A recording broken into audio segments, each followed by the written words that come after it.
Hi, I'm Michael Ayala, 19, sophomore at UM. Michael, what does democracy mean to you? It's tough to say really, but I think democracy is free and equal, like representation for all. Do you believe America is a true democracy? No, I think ideally we are, but we're just too big to have everyone have their voice be heard. Where do you find your political information? I read the news and such, but a lot comes through conversation with others. Do you vote for the same party consistently? I've only voted once, but I think I probably would still vote. What political ideology do you consider yourself belonging to? I would say independent, but I lean conservatively, Republican.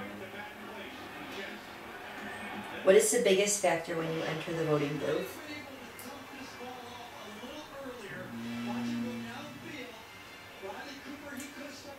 I haven't really chosen an issue. It's important.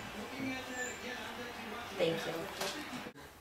Hi, my name is Sarvesh Rajasekaran. I'm 19 years old and I go to the University of Michigan. What does democracy mean to you? To me, I guess democracy means it's a place where the people have the power and government is determined by everybody and not by just the people who have money or power or whatever.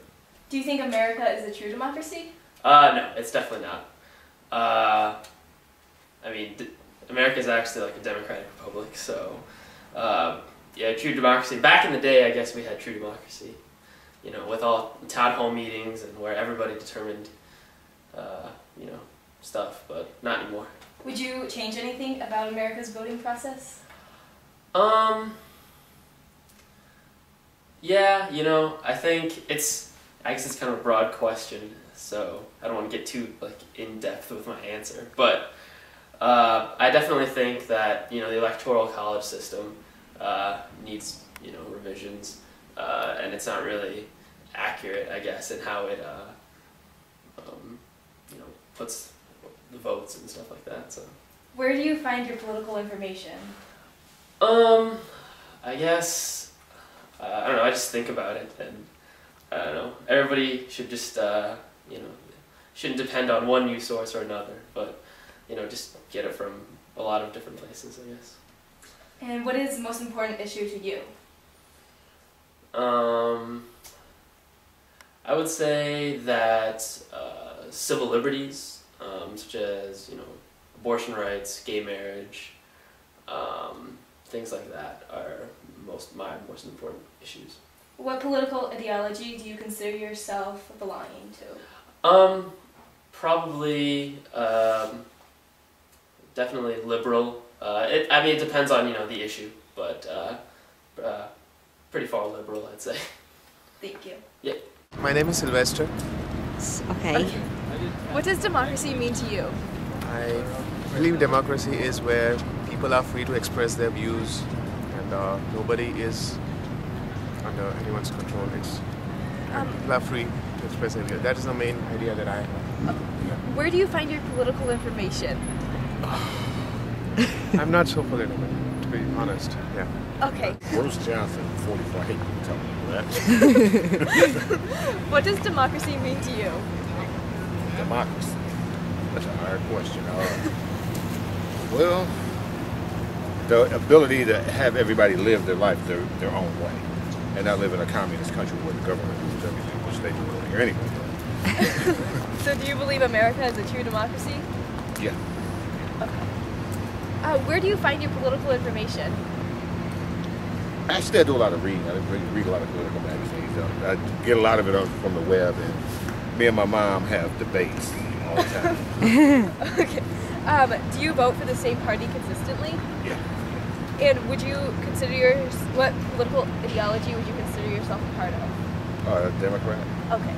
Thank you. I'm Caitlin Fitzsimons and I'm 20 years old. Okay. What political ideology do you consider yourself belonging to? I guess on the spectrum, I'm more liberal, but moderate liberal. Yes. Where do you find your political information? The New York Times is my homepage on my computer, and I listen to NPR too, and then a bunch of other sources, but those are my two main ones.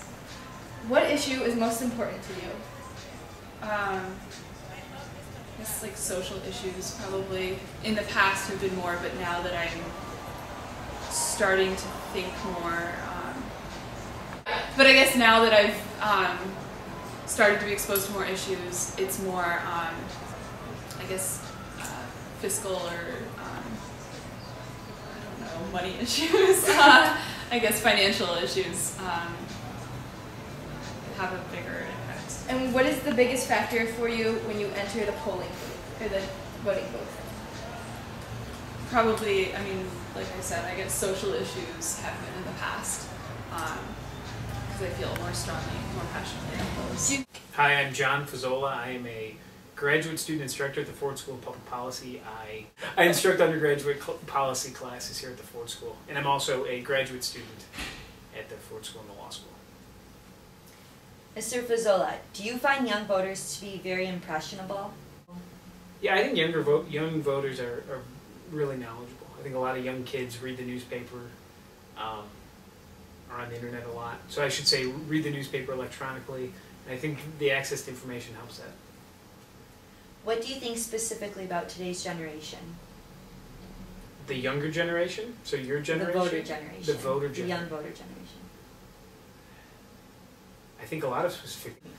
Do you think they're qualified to be voting, and do you think their reasonings are logical?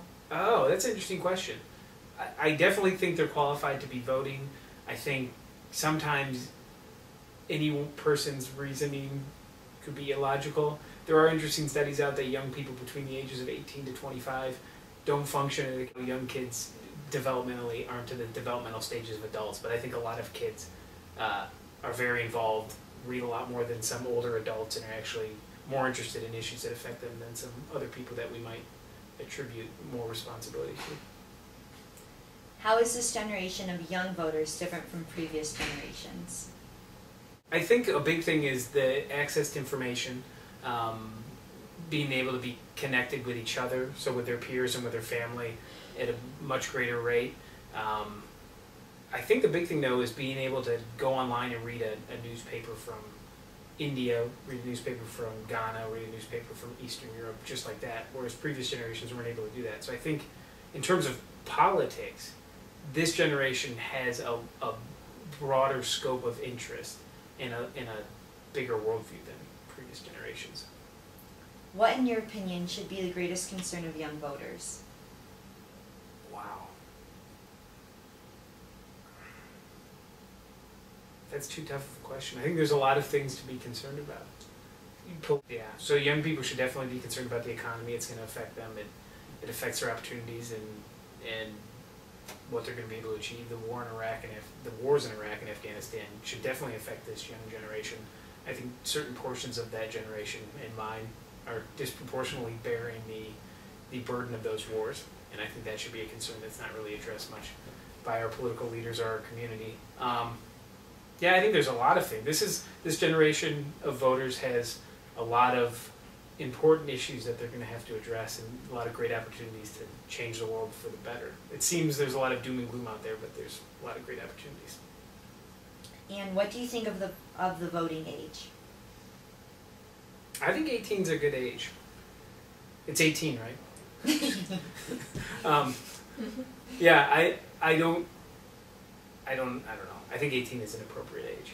I think we ask 18-year-olds to assume adult responsibilities in a lot of ways, and I think if we're going to ask them to do that, we should allow them to vote.